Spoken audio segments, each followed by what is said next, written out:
लड्डू गोपाल के कदम। कमल किशोर सोने और हीरे के जवाहरात बनाने और बेचने का काम करता था। उसकी दुकान से बने हुए गहने दूर दूर तक मशहूर थे। लोग दूसरे शहर से भी कमल किशोर की दुकान से गहने लेने और बनवाने आते थे। चाहे हाथों के कंगन हो, चाहे गले का हार हो, चाहे कानों के कुंडल हो, उसमें हीरे और सोने की बहुत सुंदर सुंदर मीनाकारी होती कि सब देखने वाले देखते ही रह जाते।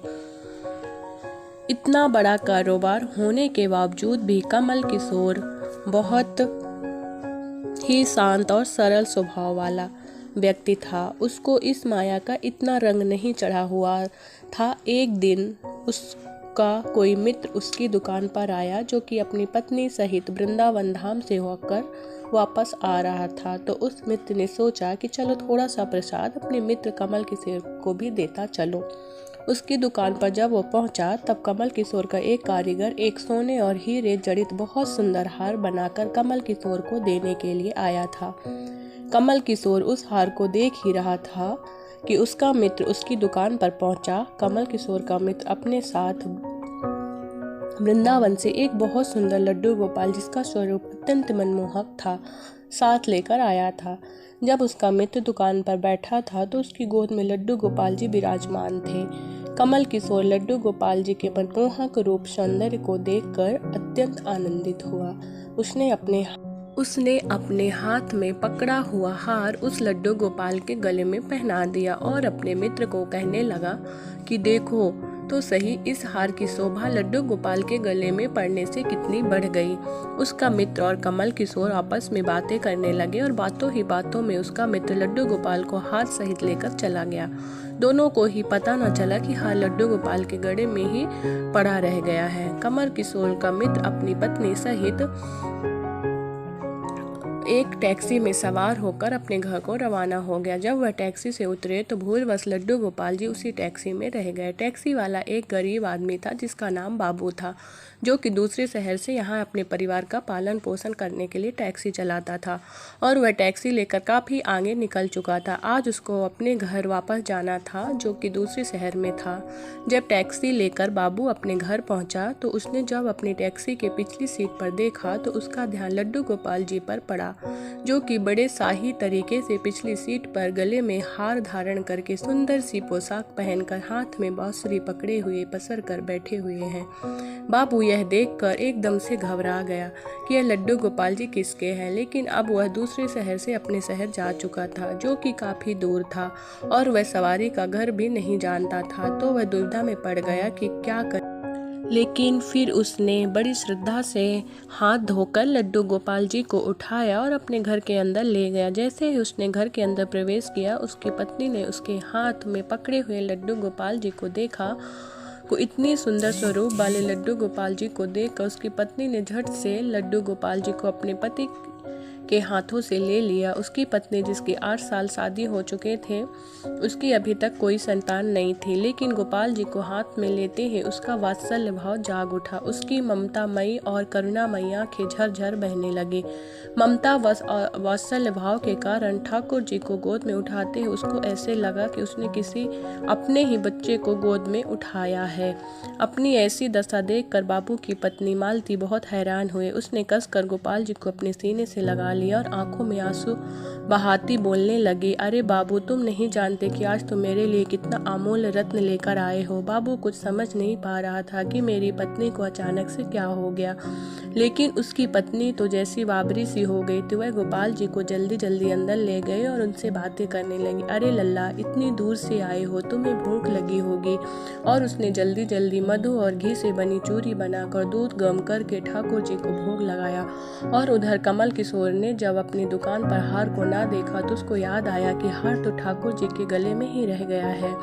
तो उसने अपने मित्र को संदेश भेजा। तो मित्र ने आगे से जवाब दिया, अरे मित्र, वह माखन चोर और चित चोर हार सहित खुद ही चोरी हो गया है। मैं तो खुद इतना परेशान हूँ कमल किशोर अब थोड़ा सा परेशान हो गया कि इतनी कीमती हार ना जाने कहाँ चला गया, मुझे तो लाखों का नुकसान हो गया। लेकिन फिर भी अपने सरल स्वभाव के कारण उसने अपने मित्र को कुछ नहीं कहा और अपने मन में सोचा कि कोई बात नहीं, मेरा हार तो ठाकुर जी के ही अंग लगा है। अगर मेरी भावना सच्ची है तो ठाकुर जी उसको अपने पहने रखें। और उधर बाबू और उसकी पत्नी मालती दिन रात ठाकुर जी की सेवा करते। अब तो मालती और बाबू को लड्डू गोपाल जी अपने बेटे जैसे ही लगने लगे। लड्डू गोपाल जी की कृपा से अब मालती के घर एक बहुत ही सुंदर बेटे ने जन्म लिया। इन सब बातों का श्रेय वह लड्डू गोपाल जी को देते हुए, यह हमारा बेटा है और अब हमारी बेटी हुई है, अब हमारा परिवार पूरा हो गया है। मालती लड्डू गोपाल जी को इतना स्नेह करती कि रात को उठ उठ कर देखने जाती थी कि लड्डू गोपाल जी को कोई कष्ट तो नहीं है। ऐसे ही एक दिन कमल किशोर व्यापार के सिलसिले में दूसरे शहर आना पड़ा जहाँ बाबू रहता था। लेकिन दुर्भाग्यवश जब वो शहर में पहुंचा तो अचानक से इतनी बारिश हुई कि कमल किशोर को जहाँ पहुंचना था वह पहुंच न सका। और तब वहाँ बाबू अपने टैक्सी लेकर आ गया। उसने परेशान कमल किशोर को पूछा, बाबू जी आप यहाँ क्यों खड़े हो? बारिश तो रुकने वाली नहीं है और सारे शहर में पानी भरा हुआ है। आप अपनी मंजिल तक ना पहुंच पाओगे और ना ही कहीं रुक पाओगे। मेरा घर पास ही है, अगर आप चाहो तो मेरे घर पर आ सकते हो। कमल किशोर, जिसके पास सोने और हीरे के काफ़ी गहने थे, वह अनजान टैक्सी वाले के साथ जाने के लिए थोड़ा सा घबरा रहा था। लेकिन उसके पास और कोई चारा भी नहीं था और वह बाबू के घर उसके साथ टैक्सी में बैठकर चला गया। घर पहुंचते ही बाबू ने मालती को आवाज़ दी कि आज हमारे घर मेहमान आए हैं, उनके लिए खाना बनाओ। कमल किशोर ने देखा कि बाबू का घर एक बहुत छोटा सा लेकिन व्यवस्थित ढंग से सजा हुआ है। घर में अजीब तरह की इत्र की खुशबू आ रही है जो उसके हृदय को आनंदित कर रही थी। जब मालती ने उनको भोजन परोसा तो कमल किशोर को उसमें अमृत जैसा स्वाद आया। उसका ध्यान बार बार उस दिशा की तरफ जा रहा था जहाँ पर ठाकुर जी विराजमान थे।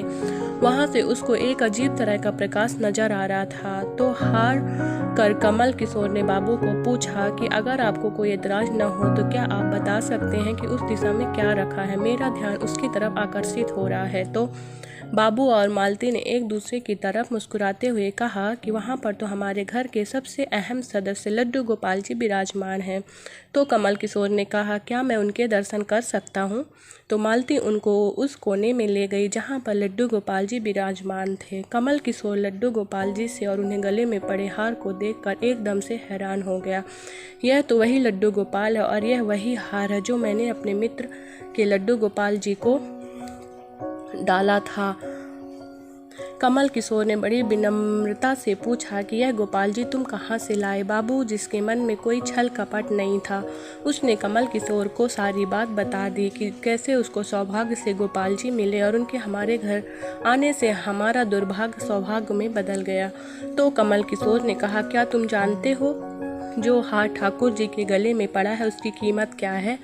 तो बाबू और मालती ने बड़ी विनम्रता से हाथ जोड़कर कहा कि जो चीज़ हमारे लड्डू गोपाल जी के अंग लग गई, हम उसका मोल नहीं जानना चाहते और हमारे लल्ला के सामने किसी चीज़, किसी हार का कोई मोल नहीं है। तो कमल किशोर एकदम से चुप हो गया और उसने मन में सोचा कि चलो अच्छा है, मेरा हार ठाकुर जी ने अपने अंग लगाया हुआ। अगले दिन जब वह चलने को तैयार हुआ और बाबू उनको टैक्सी में लेकर उनको मंजिल तक पहुंचाने गया, जब कमल किशोर टैक्सी से उतरा और जाने लगा तभी बाबू ने उनको आवाज़ लगाई कि जरा रुको, यहाँ आपका कोई सामान हमारी टैक्सी में रह गया है। लेकिन कमल किशोर ने कहा, मैंने तो वहाँ कुछ नहीं रखा। लेकिन बाबू ने कहा कि यह बैग तो आपका ही है। जब कमल किशोर ने उसको खोलकर देखा तो उसमें बहुत सारे पैसे थे। कमल किशोर एकदम से हक्का बक्का रह गया कि यह तो इतने पैसे हैं जितने कि उस हार की कीमत है। उसकी आंखों में आंसू आ गए कि जब तक मैंने निश्चल भाव से ठाकुर जी को वह हार धारण करवाया हुआ था तब तक उन्होंने पहन के रखा। मैंने उनको पैसों का सुनाया तो उन्होंने मेरा अभिमान तोड़ने के लिए पैसे मुझे दे दिए हैं। वह ठाकुर जी से क्षमा मांगने लगा, लेकिन अब हो भी क्या सकता था। इसलिए हमारे अंदर ऐसे भाव होने चाहिए कि उसमें अहंकार न होकर विनम्रता होनी चाहिए और ठाकुर जी जैसा चाहते हैं वैसे ही होता है। हम तो निमित्त मात्र हैं। कौन ठाकुर जी को वृंदावन से लाया और किसके घर आकर वह विराजमान हुए, यह सब ठाकुर जी की लीला है। जिसके घर रहना है, जिसके घर सेवा लेनी, ये सभी जानते हैं। हम लोग तो निमित्त मात्र हैं, बस हमारे भाव शुद्ध होने चाहिए। ठाकुर जी तो बड़े बड़े पकवान नहीं बल्कि भाव से खिलाई छोटी सी छोटी चीज़ को भी ग्रहण कर लेते हैं। बोलो लड्डू गोपाल की जय, कृष्ण कन्हैया की जय। राधे राधे, जय श्री कृष्ण।